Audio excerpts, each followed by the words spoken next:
Hello guys, in this video I'm gonna show you how to fix this error.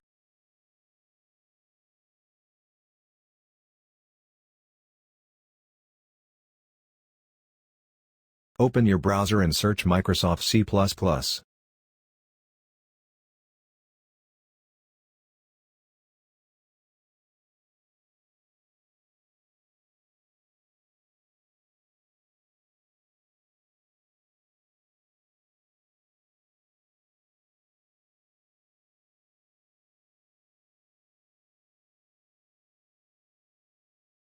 x86 means 32-bit.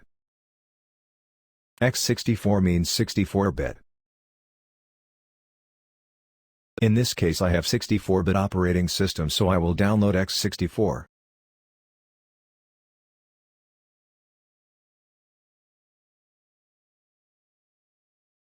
After download, run the executable file to install.